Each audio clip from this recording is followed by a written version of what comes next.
In this lesson, we're going to cover public key infrastructure, also known as PKI.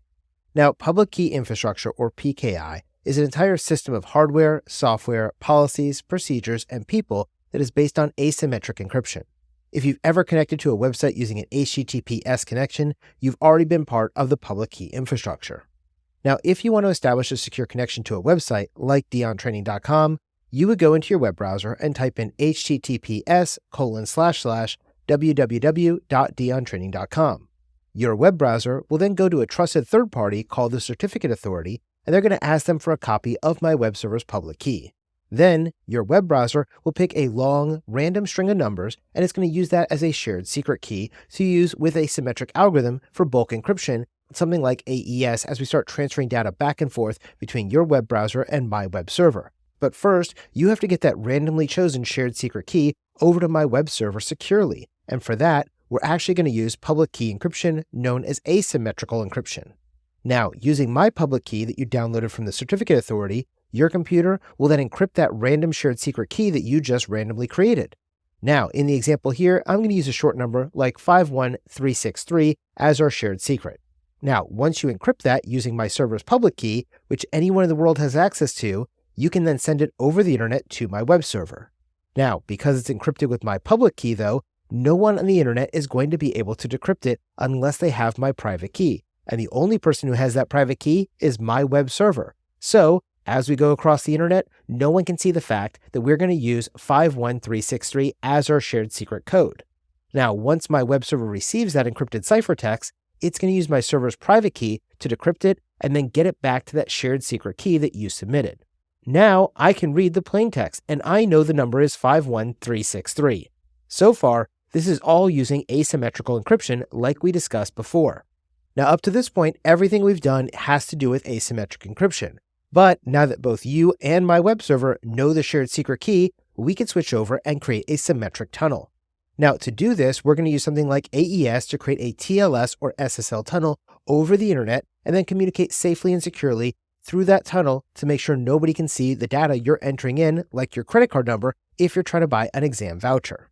Now, this is going to be able to ensure that we have confidentiality because only we have access to this shared tunnel because we both have that shared secret key. And because my web server is the only device in the entire world that has its private key, you can be assured that only my web server knows who it is and who it claims to be when you sent that code over. This way, we now have authentication. You know it's DionTraining.com. This gives us the identity of my server, and it also lets your web browser know it can trust me. Now, if all that occurs successfully, you're going to get that little padlock in your browser showing that we both can communicate securely with each other over this encrypted tunnel. Now, I know that sounds a lot like public key cryptography. Well, it kind of is, because PKI and public key cryptography are closely related, but they are not the same thing. When we talk about PKI, this is the system that creates the asymmetrical key pairs that consist of those public and private keys that are going to be used in the encryption and decryption process, as well as managing those key pairs to make sure they're valid and can be trusted.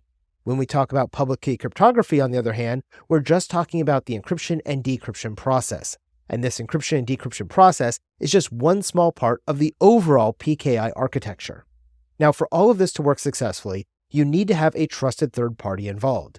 This trusted third party is known as a certificate authority. These certificate authorities are going to issue digital certificates, and these certificate authorities are also going to keep the level of trust between all the certificate authorities around the world intact.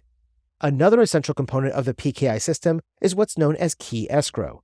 Now, key escrow refers to the process where cryptographic keys are going to be stored in a secure third-party location, which is effectively called an escrow. In the event that an organization or individual loses access to their encryption keys, or in cases of legal investigations, these keys can be retrieved from that escrow account. This ensures that the encrypted data will never be completely inaccessible to us. Now, in the context of PKI, key escrow can be particularly relevant. Let's consider a situation where an employee encrypts sensitive documents using their personal PKI certificates, and then unexpectedly leaves the company or loses their private key. Without a means to decrypt these documents, the organization would be at a significant loss. However, if the encryption keys were stored in a key escrow, the organization could retrieve them and then access the encrypted information. Now, while key escrow can be very beneficial, it is not without its controversies. The primary concern here is going to be security, because if a malicious actor can gain access to those escrowed keys, they can potentially decrypt vast amounts of data. As a result, the storage and management of keys in an escrow must be incredibly secure, and access to those keys should be strongly regulated. Now remember, the public key infrastructure, or PKI, is a framework for managing digital keys and certificates that facilitates secure data transfer, authentication, and encrypted communications over our networks. PKI uses public key cryptography to do all of its functions, but the PKI system itself is an entire system that is going to be used to be able to create a secure connection from end to end.